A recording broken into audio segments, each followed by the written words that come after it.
एक रिपोर्ट 88 सवाल और अडानी को हो गया 2 लाख करोड़ का नुकसान। अडानी के पीछे कौन पड़ा है, क्या है अमेरिकी कनेक्शन? एम्बुलेंस के ड्राइवर ने एशिया के सबसे अमीर आदमी को घुटनों पर लाया, कौन है रिपोर्ट करने वाला पत्रकार?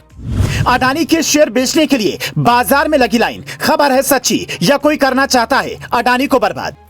अडानी के लिए बृहस्पतिवार का दिन काल साबित हुआ। मैच एक रिपोर्ट ने एशिया के सबसे अमीर आदमी को घुटनों पर ला दिया और चंद घंटों में कंपनी को 2 लाख करोड़ की चपत लग गई। सोचिए, यह अडानी के साथ जिसने किया वो कौन हो सकता है? आप सोचेंगे कोई बड़ा ही पावरफुल आदमी होगा, लेकिन ऐसा नहीं है।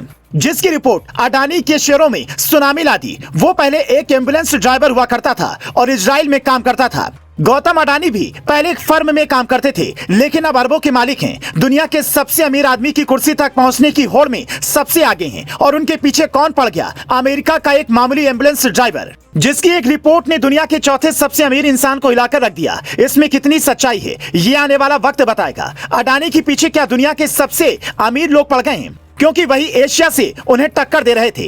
क्या इसीलिए रिपोर्ट अमेरिका से की गई? ऐसे में बहुत सारे सवाल हैं, लेकिन फिलहाल जो सत्य सामने है वो ये है कि अडानी के शेयर होल्डर्स को अब तक करीब 2 लाख करोड़ का नुकसान हो चुका है और इसके बढ़ने की उम्मीद है। जिससे सबसे ज्यादा खुश कौन होगा? बताइए कौन होगा? क्या आप भी कांग्रेस का नाम सोच रहे हैं? कमेंट करके बताइए। फिलहाल इसके पीछे की पूरी कहानी आसान भाषा में समझिए। अमेरिका की एक रिसर्च फर्म है जिसका नाम है हिंडनबर्ग। उसने अडानी ग्रुप पर एक रिपोर्ट की जिसमें दावा किया गया कि अडानी की कंपनियां 85% ओवर वैल्यूड हैं। मतलब जितने का माल दिखाया जा रहा है उतने का नहीं है। इसके अलावा रिपोर्ट में अडानी की कंपनियों पर कर्ज को लेकर भी सवाल उठाए गए। दावा किया गया कि अडानी की कंपनी पर 2.2 लाख करोड़ रुपए का कर्ज भी है। इस रिपोर्ट के आने के बाद अडानी का शेयर रॉकेट बन गया, लेकिन नीचे की साइड। एक दिन में अडानी का मार्केट कैप करीब 90,000 करोड़ घट गया। अब तक करीब 2 लाख करोड़ का नुकसान निवेशकों को हो चुका है और लोग जमकर अडानी के शेयर बेचने में लगे हैं। इस रिपोर्ट में सबसे खास बात यह है कि जिस फर्म ने यह रिसर्च करके दावा किया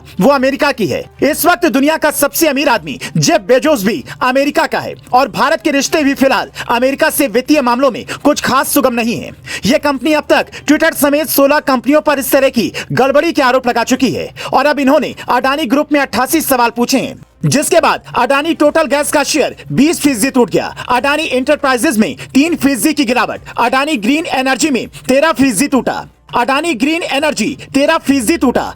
Adani power 5%, NDTV 5%, Ambuja cement 7% और एसीसी सीमेंट का शेयर 5% तक गिर गया। अडानी ग्रुप ने कहा है कि वो हिंडनबर्ग के खिलाफ कानूनी कार्रवाई करेंगे। उन्होंने रिपोर्ट गलत तरीके से और बिना सही रिसर्च के प्रकाशित की, जिससे हमारे निवेशकों पर असर पड़ा। इसका जवाब हिंडनबर्ग ने भी दिया है। फर्म का कहना है कि हमने जो 88 सवाल पूछे थे उनका अडानी ग्रुप ने कोई सीधा जवाब नहीं दिया। अगर अडानी ग्रुप गंभीर है तो उसे अमेरिका में भी मुकदमा दायर करना चाहिए, जहां हम काम करते हैं। हमारे पास दिखाने के लिए और कानूनी लड़ाई लड़ने के लिए सारे सबूत मौजूद हैं। मतलब अमेरिका की कंपनी अमेरिका से भारत की व्यापारी के खिलाफ रिपोर्ट करके कह रही है क्या वो अमेरिका में आकर लड़ो। Bureau report.